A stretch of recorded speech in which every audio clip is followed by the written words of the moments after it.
அன்பு உறவுகளுக்கு இனிய வணக்கங்கள். இன்றைய பதிவில் கடகராசி அன்பர்களுக்கு உங்க வாழ்க்கைக்கு இப்போதைக்கு அவசியம் நீங்க தெரிஞ்சுக்க வேண்டிய மிக முக்கியமான பதிவு இது. நிறைய பயனுள்ள தகவல்கள் உங்களுக்கு இந்த பதிவுல கொடுத்துருக்கோம். கொஞ்சம் கூட வீடியோவை ஸ்கிப் பண்ணாம முடிஞ்ச வரைக்கும் முழுமையா பார்க்க முயற்சி செய்யுங்க. வீடியோல கொடுத்திருக்க பலன்கள் ஆண் பெண் இருபாலருக்கும் பொருந்தக்கூடிய பலன்கள். கடகராசியை பொறுத்த வரைக்கும் புனர்பூசம் 4ஆம் பாதம், பூசம் 1, 2, 3, 4ஆம் பாதங்கள், ஆயில்யம் 1, 2, 3, 4ஆம் பாதங்களை உள்ளடக்கியது கடகராசி. கடகராசிக்கு அதிபதி சந்திர பகவான். கடகராசி அன்பர்கள் வீடியோல சொல்லக்கூடிய இந்த 3 விஷயங்களை நல்லா கவனமா கேட்டுக்கோங்க. உங்க குடும்ப வாழ்க்கை சம்பந்தமான ஒரு குழப்பத்துக்கு ஒரு ஃபுல் கிளாரிட்டி உங்களுக்கு இது மூலமா கிடைக்கும். நிறைய கடகராசி அன்பர்களுக்கு முதல் திருமணம் சோகத்துல போய் முடிஞ்சிருக்கும். அதிகப்படியான முதல் திருமண முறிவை சந்திச்சவங்க கடகராசிக்காரர்களா தான் இருப்பாங்க.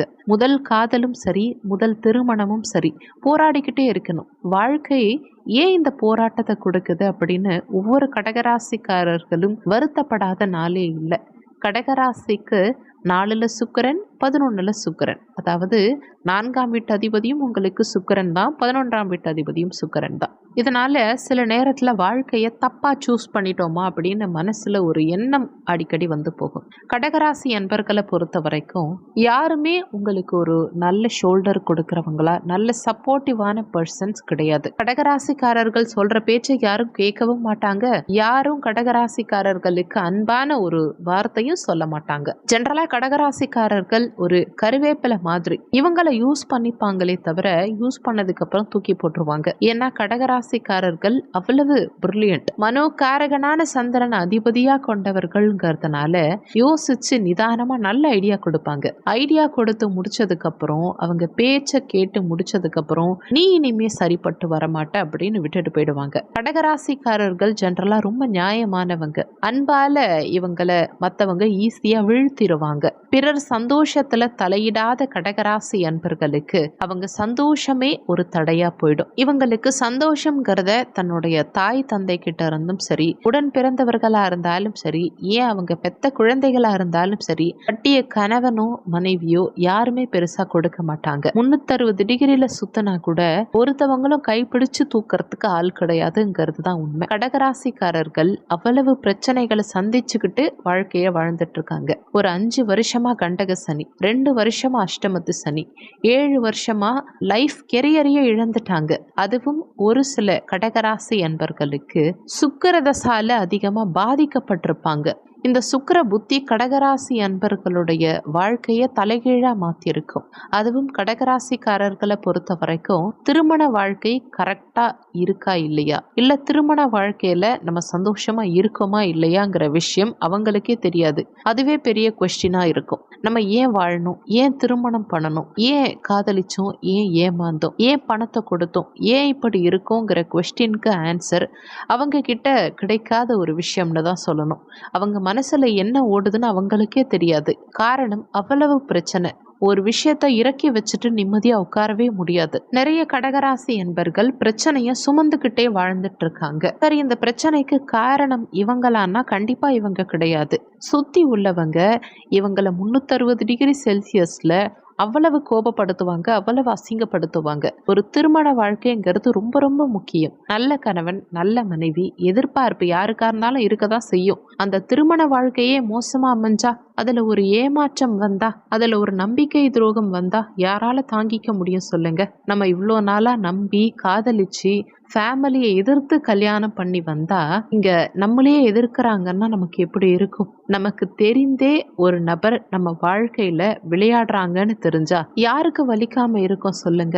சரி, எல்லாமே சரியாயிடும். நம்ம வாழ்க்கை திடீர்னு முடிஞ்சிருச்சுன்னா என்ன பண்றதுன்னு யோசிக்கிறதுக்கு முன்னாடியே நம்ம வாழ்க்கை முடிஞ்சா அதுக்கு நம்ம எப்படி பதில் சொல்றது?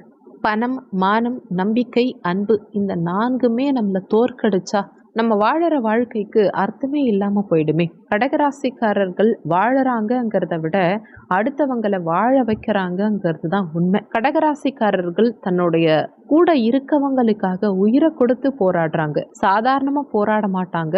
தன்னுடைய வாழ்க்கையில அசிங்கம் ஏற்பட்டுறக்கூடாது அப்படின்னு ரொம்ப அமைதியா இருப்பாங்க. தன்னுடைய குடும்பமானம் போயிடக்கூடாது அப்படின்னு பொறுமையா இருப்பாங்க. தன்னுடைய அன்பு தோத்துறக்கூடாதுன்னு அதுக்கு நியாயம் தேடுவாங்க. இப்பேற்பட்ட கடகராசி அன்பர்களுக்கு தான் சோதனை அதிகமா வருது. அந்த சோதனைய சாதனையா மாற்றலாம் அப்படின்னு அவங்க நினைக்கும் போது அவங்களுக்கு ஏற்படக்கூடிய ஒரு விஷயம்தான் தோல்வி. ஒரு பிரச்சனைய நம்மளே உட்கார்ந்து முடிப்போம். இதை வேற யாருக்கிட்டையும் சொல்ல வேண்டாம், இதுக்கு ஒரு சொல்யூஷன் இருக்கும்னு நினைச்சாங்கன்னா அடுத்த பிரச்சனை ரெடியா இருக்கும். கூட இருக்க நிறைய பேர் இவங்க வாழ்க்கைய கூறு போட்டுடுறாங்கங்கிறது தான் உண்மை. இவங்க சொல்லாததை சொன்னதாகவும், இவங்க நினைக்காததை நினைச்சதாகவும், இவங்க பேசாததை பேசினதாகவும் சொல்லி இவங்க வாழ்க்கையை அழிச்சிடுறாங்க கூட இருக்கவங்களே. கடகராசிக்காரர்களுடைய மனசை ஒவ்வொருவரும் அழிக்கிறாங்க. அவங்களுக்கு வலிக்கும், அவங்களுக்கு வேதனைப்படும் அப்படின்னு ஒரு நிமிஷம் கூட அவங்க இடத்துல இருந்து யாரும் யோசிச்சது கிடையாது. கடகராசிக்காரர்கள் நம்ம என்ன சாப்பிட்றோம், என்ன ட்ரெஸ் போடுறோம், நம்மளை சுத்தி உள்ளவங்க தன்னால கஷ்டப்படக்கூடாது அப்படின்னு நினைச்சு முதல் திருமண வாழ்க்கையை விட்டுடுறாங்க. இவங்களுக்கு எதனால திருமண வாழ்க்கையில பிரச்சனைகள் வருது, என்னென்ன விதமான பிரச்சனைகள் வருது அப்படிங்கிறத டீட்டெயிலா தெரிஞ்சுக்கிறதுக்கு இந்த விஷயங்களை நல்லா தெரிஞ்சு வச்சுக்கோங்க. உங்க சுயஜாதகத்துல இந்த மாதிரியான ஒரு அமைப்பு இருக்கு அப்படின்னா நீங்க ஜாதகத்தை இன்னொரு தடவை ரீசெக் பண்ணிக்கோங்க. கடகராசி என்பர்கள் இரு முடிவுகளில் இருக்காதீங்க. உங்க லக்னம் என்னங்கிறத ஃபர்ஸ்ட் தெரிஞ்சுக்கோங்க. லக்னத்திலிருந்து 7ஆம் இடத்துல என்ன கிரகம் இருக்குன்னு பாருங்க. இந்த 7ஆம் இடத்துல இருக்கும் கிரகம் கேதுவா இருந்தா குரு பார்வை அவருக்கு இருக்கான்னு பார்த்துக்கோங்க. குரு பார்வை இருந்தா முதல் திருமணத்தையே தக்க வச்சுக்கலாம். இரண்டாவது விஷயம், இங்க செவ்வாயுடைய பார்வை இருக்காங்கிறத பாருங்க. இல்லைன்னா வேறு ஒரு பெண்ணால உங்க வாழ்க்கையில ஆபத்து ஏற்படாது. மூன்றாவது விஷயம், இங்க இருக்கக்கூடிய கிரகத்துக்கு 11ஆம் வீட்டின் அதிபதிக்கு தொடர்பு இருக்கான்னு செக் பண்ணிக்கோங்க. இருக்கும் பட்சத்துல கண்டிப்பா பிரச்சனைகள் வருங்கிறத தெரிஞ்சுக்கணும். அடுத்து சுக்கிர தசாவோ சுக்கிர புத்தியோ நடக்குது. உங்க 7ஆம் இடத்துல சுக்கிரன் கேது சேர்ந்திருந்தோ, இல்ல சுக்கிரன் செவ்வாய் சேர்ந்திருந்தோ, இல்ல செவ்வாய் கேது சேர்ந்திருக்கும் பட்சத்துல வாழ்க்கைய கொஞ்சம் அலாட் பண்ணிக்கோங்க. பிரச்சனைகள் வரப்போகுது. அந்த பிரச்சனைகளை எப்படி சமாளிக்கணும்னு தெரிஞ்சு வச்சுக்கோங்க. தைரியமா இருங்க, கண்டிப்பா சமாளிச்சிடலாம். அடுத்து உங்க சுயஜாதகத்துல 11ஆம் இடமோ 7ஆம் இடமோ இல்ல 4ஆம் இடத்துல சுக்கிரன் கேது செவ்வாய் இந்த இடத்துல ஏதாவது 2 கிரகங்கள் இருந்து ஒரு கிரகம் எதிர்த்தாப்புல பார்த்தாலோ இல்ல 3 கிரகங்கள் சேர்ந்திருந்தாலோ கண்டிப்பா 2ஆம் திருமணத்தை கொடுக்கும். அந்த 2ஆம் திருமணம் ஏற்படாம இருக்க என்ன பரிகாரம் பண்ணலாம், என்ன செய்யலாங்கிறத தெரிஞ்சு வச்சுக்கோங்க. அதே நேரத்துல சுக்கிரன் உங்க சுயஜாதகத்துல 7ஆம் வீட்டு அதிபதியாகவும் 2ஆம் வீட்டு அதிபதியாகவும் வரும் பட்சத்துல ரொம்ப கவனமா செயல்படணும். சுக்கிரன் உங்களுக்கு 11ஆம் வீட்டு அதிபதியாகவும் 4ஆம் வீட்டு அதிபதியாகவும் வரும்போதும் ரொம்ப கவனமா செயல்படணும். சுக்கிர பார்வை, சுக்கிரனுடைய தசா புத்தி இதையெல்லாம் ரொம்பவே வாட்ச் பண்ணணும். கடைசியா ஒரு விஷயம், கேதுவும் 7ஆம் இடத்துல அமர்ந்து கோச்சாரத்திலையும் 7ல் கேது வந்தமரும் பட்சத்துல அது உங்களை முதல் திருமணத்துக்கு பிரச்சனைகளை கொடுத்து 2ஆம் திருமணத்துல உங்களையே கூட கொண்டு போய் விடலாம். ஆனா பயப்படாதீங்க, 2ஆம் திருமணம்ங்கிறது நிச்சயம் கிடையாது. ஆனா 2ஆம் திருமணம் உங்களுக்கு உங்க வாழ்க்கைக்கு ஒரு சொல்யூஷனா இருக்கும் பட்சத்துல தைரியமா முடிவெடுங்க. 2ஆம் திருமணம் வராம இருக்கிறதுக்கு நிறைய பரிகாரங்கள் இருக்கு. அது உங்க சுயஜாதகத்தை செக் பண்ணிக்கிட்டு சுயஜாதகத்துக்கு ஏற்ப பண்ணுங்க.